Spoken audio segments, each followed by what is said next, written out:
I decided to sell my late husband's car. I thought it was just a car. I was wrong. When I opened the glove box, I found a leather notebook I had never seen before. His handwriting was inside. The first few pages were boring. Grocery lists, reminders. Then I turned to page 7, and my whole world cracked open.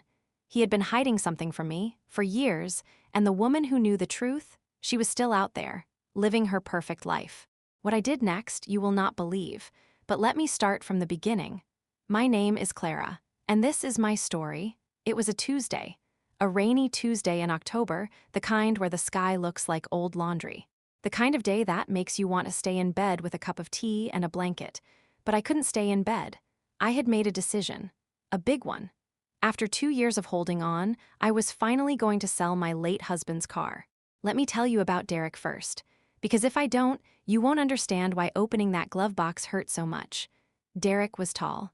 6'2", with broad shoulders and hands that were always warm. He had brown eyes that crinkled at the corners when he laughed, and he laughed a lot.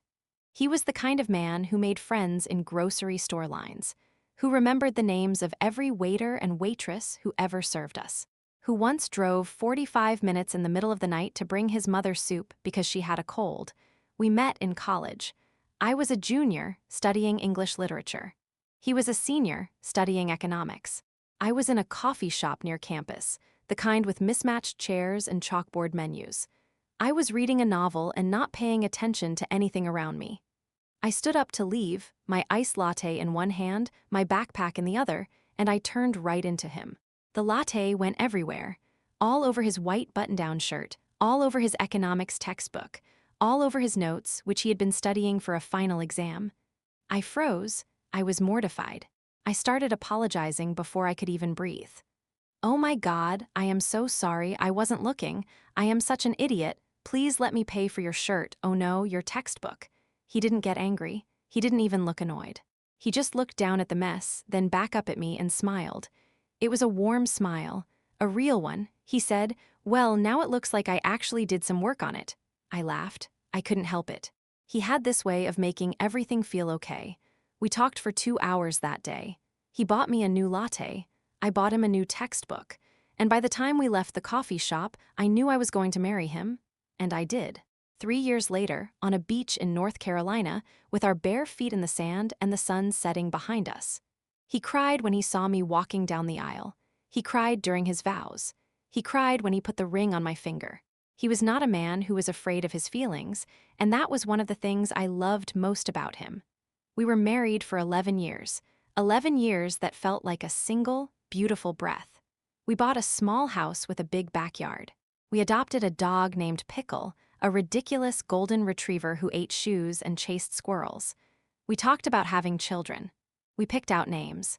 We decided we would wait 1 more year, just 1 more, so we could take that trip to Italy we had always dreamed about. We never took that trip, we never had those children, because then Derek got sick. It was fast, that's what everyone said. At least it was fast. As if speed makes the loss any lighter. As if watching someone you love disappear in 3 months is easier than watching them disappear in 3 years. It started with a cough, just a little cough. Nothing serious. He had allergies, we thought. He took some over-the-counter medicine.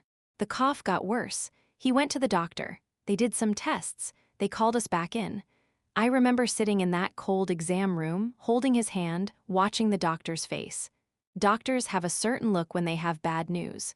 Their eyes get soft. Their voices get quiet. They lean forward just a little bit, like they're about to catch you when you fall. The doctor said, "I'm so sorry, but it's pancreatic cancer. Stage 4.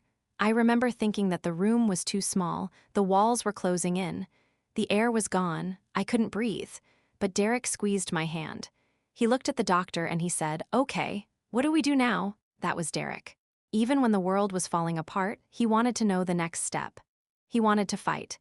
And fight we did. Chemotherapy, radiation, experimental treatments. We drove 3 hours to a specialist every week. We spent our savings. We spent our hope. We spent every last drop of energy we had. But cancer doesn't care how hard you fight. Cancer doesn't care how much you love someone. Cancer just takes. 3 months after the diagnosis, Derek died. He died in our bed in the middle of the night with his hand in mine. I was asleep. When I woke up, he was cold. I remember screaming. I remember the neighbors calling the police. I remember the paramedics trying to revive him even though he was already gone. I remember sitting on the floor of our bedroom, holding his wedding ring, and not understanding how the sun could still rise when he was no longer there to see it. The funeral was on a rainy day. Of course it was. Hundreds of people came. His mother cried on my shoulder. His father gave a eulogy that made everyone laugh and cry at the same time. Our friends brought casseroles and flowers and cards that all said the same thing. He was such a good man. He loved you so much. We are so sorry for your loss. I stood by his grave and held a rose so tight that the thorns cut into my palm. I didn't feel the pain. I didn't feel anything except a vast, empty numbness that I thought would never go away. That was 2 years ago. 2 years of sleeping on his side of the bed because it still smelled like him. 2 years of keeping his toothbrush in the bathroom cup, next to mine. 2 years of setting the table for two and then putting one plate back in the cabinet because I forgot, again, that he wasn't coming home. 2 years of that silver car sitting in the driveway, gathering leaves and dust and the slow decay of memory. I couldn't drive it. Every time I looked at the driver's seat, I saw his hands on the steering wheel. I saw him singing off-key to 80s rock music, drumming his fingers on the dashboard. I saw him reaching over to hold my knee on long road trips, his thumb making little circles on my leg. The car was a museum of our life together. And museums, I finally realized, are for the past. I was still alive. I had to start acting like it. So on that Tuesday morning, I called a local used car dealer. A man named Gary with a voice like gravel and a laugh that sounded like a truck backfiring. He agreed to come by at 2 in the afternoon to appraise the car. I spent the morning cleaning it. That was the mistake, or maybe that was the gift. I don't know yet. Sometimes the worst moments of your life are hiding inside the most ordinary decisions. I put on my old rain jacket and walked out to the driveway. The rain was coming down steady, not hard, just enough to make everything gray and soft. The car was a 2018 Honda Accord. Silver, 4 doors. He bought it used right before he got sick, said he wanted something practical for when we started a family. We never got that family. I opened the driver's door. The smell hit me first. Not his cologne anymore. That had faded months ago. Just stale air and dust and a faint hint of the peppermint candies he always kept in the center console. I sat in the driver's seat for a moment, my hands on the wheel. I closed my eyes. I let myself feel the grief for exactly 30 seconds. That was my rule. Feel it, but don't drown in it. Then I opened my eyes and started working. I vacuumed the floor mats. I wiped down the dashboard. I cleaned the windows until they sparkled. I took out the trash from the door pockets, old receipts, a broken pair of sunglasses, a single glove. I sprayed air freshener and watched the fog settle on the seats. And then I moved to the glove box. The glove box was always Derek's domain. He kept everything in there. Registration, insurance, napkins from fast food places, an old pair of sunglasses with a scratched lens, a tire pressure gauge, a flashlight with dead batteries, little things that made him him. I had never been the one to open it. That was his space, his little cave of chaos. I pulled the latch. The door fell open. Inside, I found the usual stuff. The registration, folded neatly. The insurance card, expired. A stack of napkins from a diner we used to love, the one with the pancakes the size of dinner plates. A single blue pen. A pack of gum, so old it had turned into a rock. A handful of loose change. A map of the state, folded wrong, and then my fingers touched something leather. Small, about the size of a checkbook. I pulled it out. It was a notebook. A small, brown leather notebook with an elastic band holding it shut. The leather was soft, worn at the edges, like it had been handled a lot. I didn't recognize it. Derek was not a journal kind of man. He was a text myself a reminder kind of man. He never wrote things down. At least, I thought he never wrote things down. I turned it over in my hands. My heart was beating a little faster, but I didn't know why. Maybe it was just the excitement of finding something new, something I hadn't seen before. Like finding a letter in an old coat pocket. I pulled the elastic band. I opened the cover. The first page had a date, 3 years ago. Before he got sick, before everything. The handwriting was Derek's. I would recognize his messy scrawl anywhere. The letters leaned to the right. He crossed his T's with a little curve. He dotted his I's with circles instead of dots, something I always teased him about. The first few entries were boring. Grocery lists, a reminder to call his mother, a note about a work project, a list of movies he wanted to see, a doodle of a dog that looked nothing like a dog. I almost closed it. I almost shoved it back in the glove box and forgot about it. This was just his brain on paper, nothing special. But then I turned to page 7, and my world cracked open like an egg. The handwriting changed. It was still Derek's, but it was angrier, messier. The letters were pressed hard into the paper, like he was trying to stab the page with his pen. Some words were scratched out so violently that the paper had torn. There were dark smudges where his hand had dragged across still wet ink. The entry read, "She doesn't know. Clara doesn't know anything, and maybe that's for the best, but I can't keep lying forever." I read that sentence 3 times. My heart started to beat in my throat. Lying? What lying? Derek and I told each other everything. That was our rule, our promise. We said it at our wedding. No secrets, no lies. Just us. He had looked me in the eyes when he said those words. He had meant them, I was sure of it, but here was proof, in his own handwriting. Proof that he had been keeping something from me, something big. I turned the page with trembling fingers. Another entry, a week later. Met with her again today, same coffee shop. She asked when I was going to leave Clara. I told her I wasn't. She cried. I felt nothing. What is wrong with me? My hands were shaking now. The notebook rattled in my grip. Who was her? Who was this woman my husband was meeting in coffee shops? Why would he leave me? We were happy. Weren't we happy? I thought we were happy. I thought we were the kind of couple that other people envied. The kind that held hands at the grocery store. That finished each other's sentences. That still had date nights after 11 years of marriage. I kept reading. Faster now, desperate. My eyes flew across the pages, devouring words, looking for answers. The entries became a diary of a double life I never knew existed. Derek had been seeing another woman for 2 years, 2 whole years before he got sick. Her name was Vanessa. He wrote about her like she was a fever, a mistake, an addiction he couldn't shake. He wrote about the guilt that kept him up at night, the way he would come home to me and feel like a stranger in his own skin. He wrote, "Vanessa says she loves me, but I don't even like her. She's loud, she's demanding. She threatened to tell Clara everything if I didn't leave, but I can't leave Clara. Clara is my home. Vanessa is just a dark room I got lost in." I stopped reading. I closed the notebook. I pressed it against my chest like it was a wound I was trying to stop from bleeding. The rain was coming down harder now, drumming on the roof of the car. The sound was deafening, or maybe that was just the sound of my own heart breaking. I was crying. I didn't even realize it. Tears were rolling down my cheeks, dripping onto my hands, onto the leather cover of the notebook. Great, heaving sobs were coming out of my chest, the kind that hurt your ribs. I hadn't cried like this since the day Derek died. I thought I had cried all my tears. I was wrong. There were more, so many more. I thought I knew grief. I thought losing Derek to cancer was the worst pain I would ever feel. But this was different. This was a knife in the back from a ghost. He wasn't here to explain. He wasn't here to apologize. He wasn't here to tell me it wasn't what it looked like. He was just gone.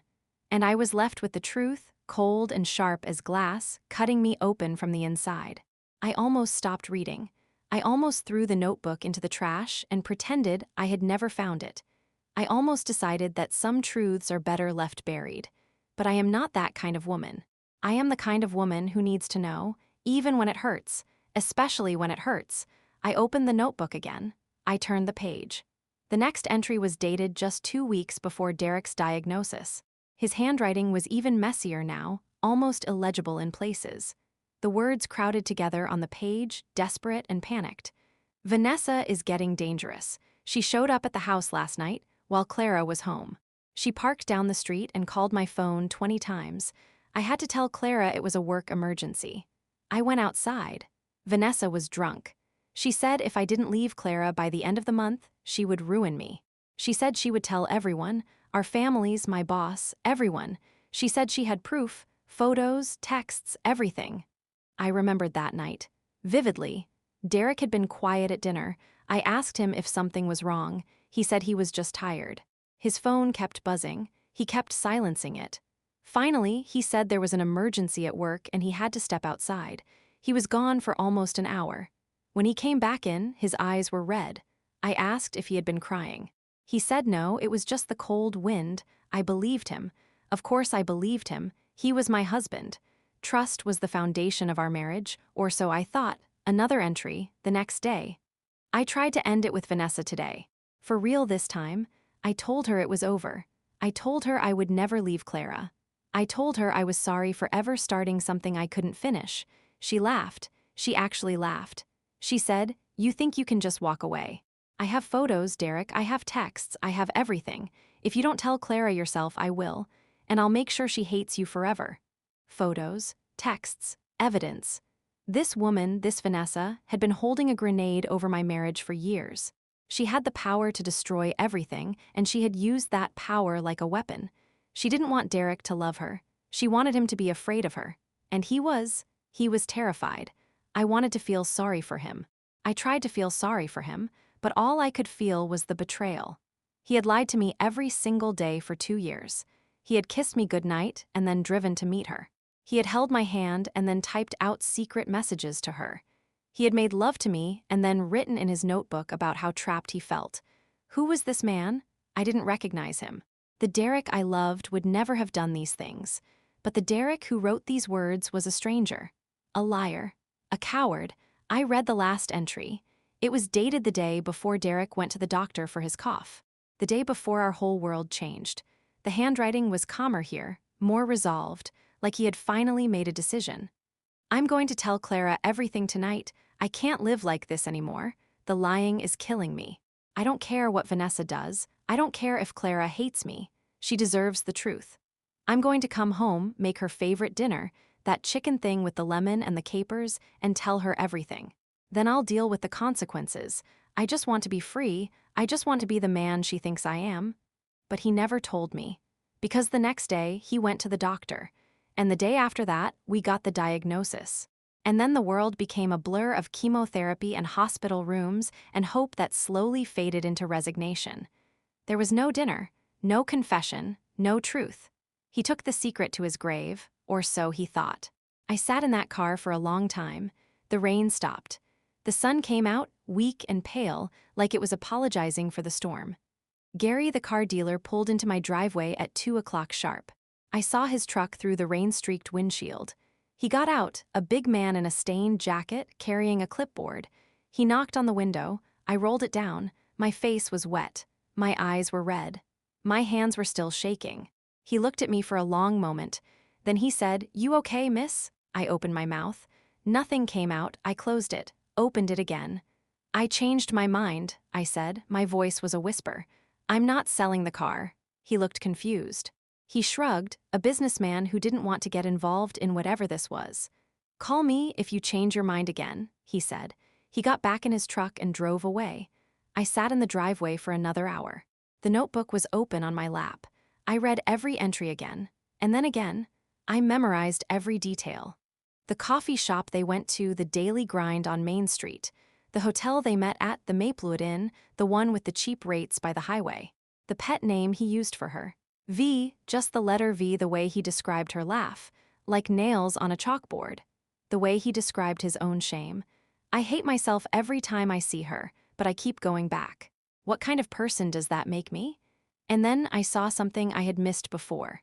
On the inside back cover, tucked into a little pocket made of the same brown leather, there was a photograph. A small one, the size you get from a photo booth. I pulled it out with trembling fingers. It was a photograph of Derek and a woman I had never seen before. She was pretty, in a sharp way. Dark hair, cut in a sleek bob. Red lipstick perfectly applied. A smile that didn't reach her eyes. They were standing outside a restaurant, his arm around her waist. He looked uncomfortable. His smile was tight. His eyes were sad. She looked victorious. Like she had won something. On the back of the photograph, in Derek's handwriting, "Vanessa, please forgive me." I stared at her face.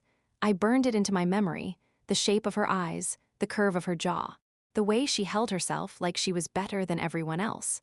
I memorized every detail, and then I started to plan. I am not a vengeful person, or I wasn't. Before that day, I believed in moving on, in letting go, in forgiveness. I believed that holding onto anger was like drinking poison and expecting the other person to die. I believed that the best revenge was a life well lived. But that was before I knew about Vanessa. Before I knew that someone had tried to destroy my marriage and had gotten away with it. Forgiveness is for people who apologize. Vanessa had never apologized. As far as I knew, she had never faced a single consequence for her actions. She had threatened me without ever meeting me. She had tried to take my husband. She had blackmailed a dying man. And when he got sick, when he was fighting for his life, what did she do? Did she come to the hospital? Did she send flowers? Did she sit by his bedside and hold his hand? No, she disappeared because she was a coward. Because she only wanted Derek when he was healthy, when he could give her something. The moment he needed something from her, she was gone. I decided I was going to find her. It took me 3 weeks. 3 weeks of searching online. 3 weeks of scrolling through social media looking for that face, that dark hair, that red lipstick. I spent hours on Facebook, on Instagram, on LinkedIn. I searched for Vanessa and our city. I searched for Vanessa and the coffee shop. I searched for Vanessa and the hotel. Nothing. I almost gave up. I almost convinced myself that it didn't matter. That she was gone, that the past was the past, that I should just throw the notebook away and move on with my life. But then one night, I couldn't sleep. It was 3 in the morning. I was lying in Derek's side of the bed, staring at the ceiling. I picked up my phone. I typed Vanessa and the name of the restaurant from the photograph. It was called the Rustic Fork. I had never been there. Derek had never mentioned it. And there she was, Vanessa Monroe. She was tagged in a photo from 2 years ago, standing in front of that same restaurant, holding a glass of wine. I clicked on her profile. Her privacy settings were loose. I could see everything. She lived 2 towns over. She was 37 years old. She owned a small boutique called Velvet Fox. She was engaged to a man named Mark, a real estate agent with a tan and a perfect smile. She had a golden retriever named Bentley. She went to brunch every Sunday with a group of friends who all looked exactly like her, and she had a public Instagram account full of photos of her perfect life. Brunch with friends, vacations to Mexico, smiling selfies with the caption, "Blessed, blessed." The word made me want to throw my phone across the room. She was blessed. She had everything, a business, a fiancé, a dog, friends, vacations. While I was alone in a cold bed, grieving a husband who had lied to me for years. The unfairness of it made me dizzy. I watched her stories. I looked at her photos. I learned her routine. She went to the gym every morning at 7. She walked Bentley every evening at 6. She went to the same coffee shop every Sunday at 10. The same coffee shop. The daily grind. The one where she had met my husband. I didn't know what I was going to do. I wasn't violent. I wasn't a criminal. I was just a heartbroken widow with a notebook full of secrets. But I knew one thing for certain. I could not let her keep living her perfect life while I fell apart. I could not let her smile at the camera and type, "Blessed," while I sobbed into my pillow every night. Something had to change, so I wrote her a letter. A simple letter. I printed it on plain white paper so she wouldn't recognize my handwriting. I didn't sign it. I didn't even put a return address. I just wrote, "I know about you and Derek. I have the notebook. I have the photograph. I know everything. Meet me at the Daily Grind on Main Street this Sunday at 10 a.m. If you don't come, I will send copies of everything to your fiancé, your family, and your business partners. You have one chance to explain yourself. One chance. Don't waste it." I mailed it to her boutique. I addressed it to Vanessa Monroe, Velvet Fox, with the address I had found online. I dropped it in the mailbox on a Thursday morning. My heart was pounding so hard I thought someone might hear it. I spent Thursday night staring at the ceiling. I spent Friday pacing the house. I spent Saturday cleaning everything, scrubbing floors, washing windows, anything to keep my hands busy. I couldn't eat. I couldn't sleep. I couldn't think about anything except Sunday. What if she didn't come? What if she called the police? What if she laughed at me? What if she was just as cruel in person as she seemed in Derek's pages? What if I was making a huge mistake? But it was too late to turn back. I had sent the letter. The wheels were in motion. Sunday came. I woke up at 5 in the morning, even though I hadn't slept. I took a long shower. I washed my hair. I put on a simple black sweater and a pair of dark jeans. I looked in the mirror. My eyes were tired. My face looked older than 42. There were lines around my mouth that hadn't been there 2 years ago, but I stood up straight. I lifted my chin. I was not the same woman who had buried her husband. I was someone new, someone harder, someone who had been betrayed and had survived. I put Derek's notebook in my bag. I put the photograph in my pocket. I drove to the daily grind. I arrived at 9:45. The coffee shop was half full. A few people reading newspapers. A couple of students typing on laptops. An old man sipping tea and staring out the window. I ordered a black coffee and sat at a table in the corner, the one with the best view of the door. I watched the door. 9:50, 9:55, 10 o'clock. Nothing, 10:05. My heart started to sink. She wasn't coming. She was going to ignore me. She was going to pretend I didn't exist, just like she pretended Derek didn't exist after he got sick. I was nobody to her, just the wife, just the obstacle, just the woman who got in the way of what she wanted. 10:10. I started to gather my things. I was going to leave. I was going to go home and burn the notebook and try to forget any of this had ever happened. But then at 10:12, the door opened. And she walked in. She was prettier in person. That was the first thought that hit me. Her dark hair was shiny and straight, falling just below her shoulders. Her red lipstick was perfect, not a single smudge. She wore a cream-colored coat that looked expensive and boots that probably cost more than my rent. Her nails were done. Her jewelry was real. She looked like she had stepped out of a magazine. She looked around the coffee shop. Her eyes scanned the room. They passed over me once, twice. Then they came back. She stared at me for a long moment.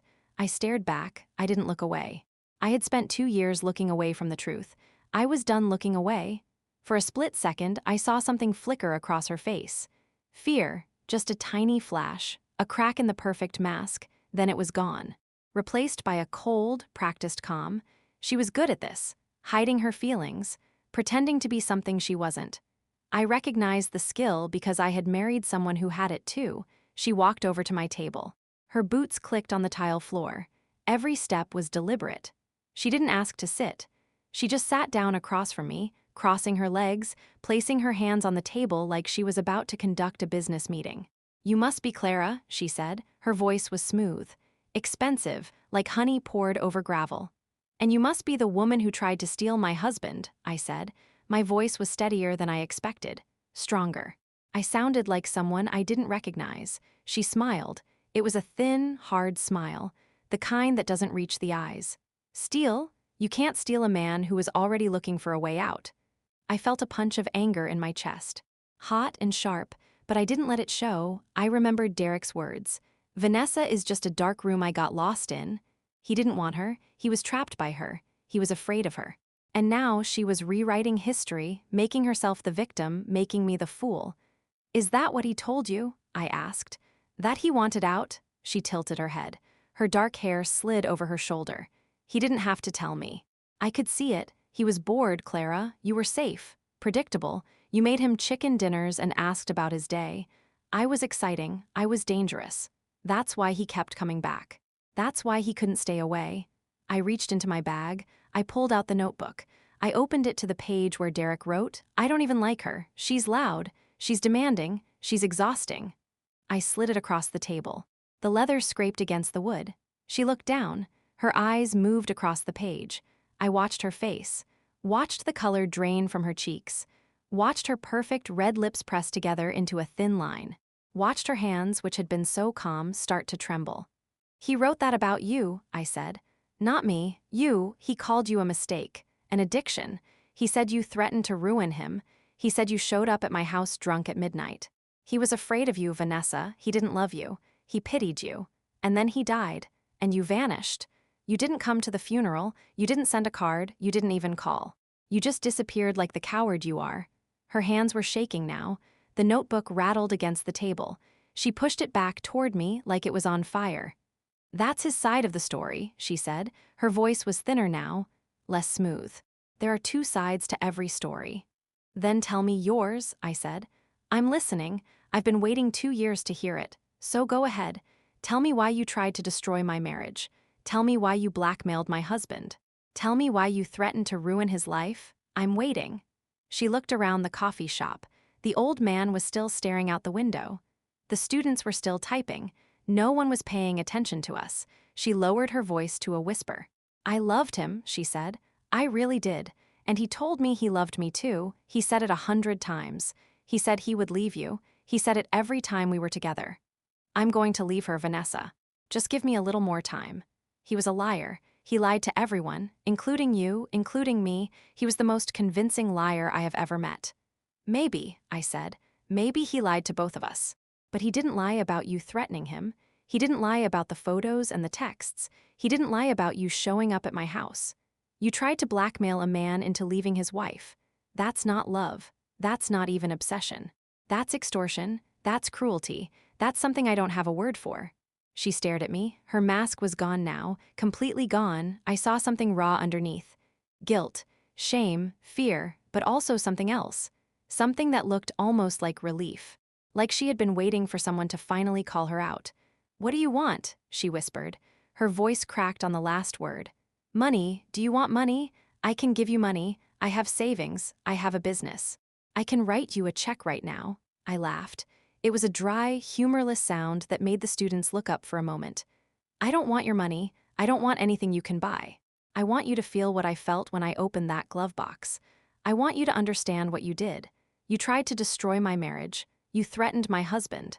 And when he got sick, when he was dying, you didn't even have the decency to say goodbye. You just let him die with your secret hanging over his head. Do you know what that does to a person? Do you know what it's like to grieve someone and then find out they weren't who you thought they were? She was crying now. Real tears. Not the pretty kind you see in movies. Ugly tears. Mascara running down her cheeks. Red lipstick smudged on her teeth. Her perfect hair was falling out of its sleek style. She looked nothing like the woman in the Instagram photos. She looked human, broken, small. What do you want me to do? She asked. Her voice was barely a whisper. I leaned forward. I looked her right in the eyes. I didn't blink. I want you to tell your fiancé the truth. Everything. About you and Derek. About the threats. About the photos. About the blackmail. I want you to confess to him, face to face, with no excuses. And then I want you to write me a letter. A real letter, not an email, not a text. A handwritten letter. Apologizing to me. Apologizing to Derek's memory. Acknowledging what you did. And then I want you to donate $10,000 to a pancreatic cancer research foundation in Derek's name. I want you to write a check from your business account. I want you to send me the receipt. Her eyes widened. $10,000? I don't have that kind of money. My business is barely breaking even. My fiancé, Mark, he's not rich. We have a mortgage, we have bills, I can't just... You have a boutique. You have a fiancé with a good job. You have vacation photos from Mexico. You have a closet full of designer clothes. You have the money, Vanessa. You just don't want to spend it. But you're going to. Because if you don't, I will post every single page of this notebook online. I will tag your business. I will tag your fiancé. I will tag your mother. I will tag every single one of your brunch friends. Everyone will know what you did. Everyone will see the kind of person you really are. She was sobbing now. Loud, ugly sobs that made the old man turn around. The students looked up from their laptops. The barista stopped wiping the counter. Everyone was staring at us, but I didn't care. Let them stare, let them wonder. This was a long time coming. You're cruel, she whispered. You're just as cruel as you think I am. No, I said. I'm just honest. Something you and Derek never were. I'm giving you a chance to make things right. Not for me, not for Derek, for yourself. Because if you don't, you're going to spend the rest of your life looking over your shoulder, wondering when the truth is going to come out. And it will come out, one way or another. I stood up. I put the notebook back in my bag. I pulled out a $5 bill and left it on the table for my coffee. You have 1 week, I said. 1 week to tell your fiancé the truth. 1 week to write me that letter. 1 week to make the donation. I'll be watching. I'll be waiting, don't test me. I walked out of the coffee shop. The sun was bright, the air was cold. My heart was pounding so hard I thought I might pass out, but I didn't. I walked to my car. I got in. I sat there for a long time, my hands on the steering wheel, my breath coming in short gasps. I had done it. I had faced the woman who had tried to destroy my life. I had looked her in the eyes. I had made her cry. I had won. But the victory felt hollow because Derek was still dead. The notebook was still full of lies, and I was still alone. I drove home in silence. I went inside. I made myself a cup of tea. I sat at the kitchen table, and I waited.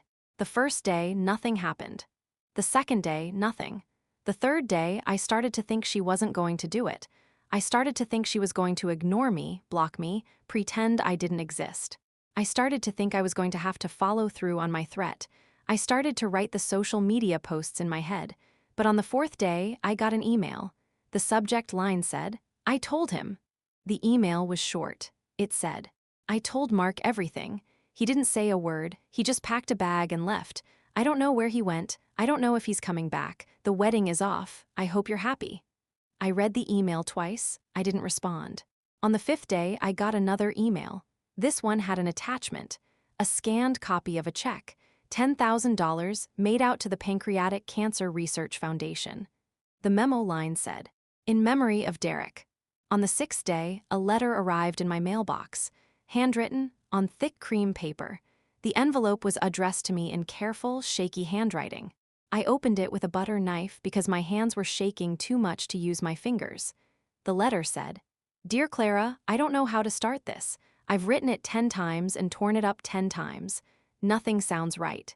Nothing sounds like enough. I am sorry. I know those words feel small. They feel small to me too, but they're all I have. I was jealous of you. That's the honest truth. I saw the way Derek looked at you, and I wanted someone to look at me that way. I thought if I could make him leave you, then I would be the one he looked at like that. But I was wrong. You can't make someone love you. You can't threaten someone into choosing you. All you can do is destroy something beautiful and call it a victory. I am ashamed of what I did. I am ashamed of the threats. I am ashamed of the photos. I am ashamed of showing up at your house. I am ashamed of every single moment I spent trying to come between you and Derek. I cannot take any of it back. I cannot undo the pain I caused. All I can do is say I am sorry and mean it. I have lost everything. Mark is gone. My business is suffering. My friends don't look at me the same way. I have to live with that. I have to live with the knowledge that I did this to myself. No one else. Just me. I am not asking for your forgiveness. I don't deserve it. I just wanted you to know that you were right. Derek did love you. He never loved me. He told me that 100 times and I refused to believe him. But it was true. It was always true. I will carry this guilt for the rest of my life. I hope that's enough for you. I hope it's enough for both of us. Vanessa, I read the letter 3 times. Then I folded it carefully and put it in the drawer with Derek's wedding ring. I didn't know what else to do with it. I didn't feel better. I didn't feel worse. I just felt done, like I had finished something that needed to be finished. That night, I went out to the driveway. The silver car was still there. The rain had stopped days ago, but the car was still wet with memory. I opened the driver's door. I sat in the seat. I held the notebook in my hands one last time. And then I did something I never thought I would do. I forgave him, not because he deserved it. He didn't. He lied to me for years. He made me feel like a fool. He took away my ability to trust. But holding on to that anger was like drinking poison and expecting him to die. He was already gone. The anger was only hurting me. I forgave Derek for being weak. I forgave him for being scared. I forgave him for not telling me the truth. I forgave him for letting Vanessa threaten him. I forgave him for every lie, every secret, every moment he came home to me and pretended everything was fine. I forgave Vanessa too, not because she asked for it, she didn't, but because forgiveness isn't about the other person. It's about you. It's about setting down a heavy weight you were never meant to carry. And then I forgave myself for being blind, for trusting too much, for loving a man who wasn't who I thought he was, for not seeing the signs, for not asking the hard questions, for being human. I took the notebook.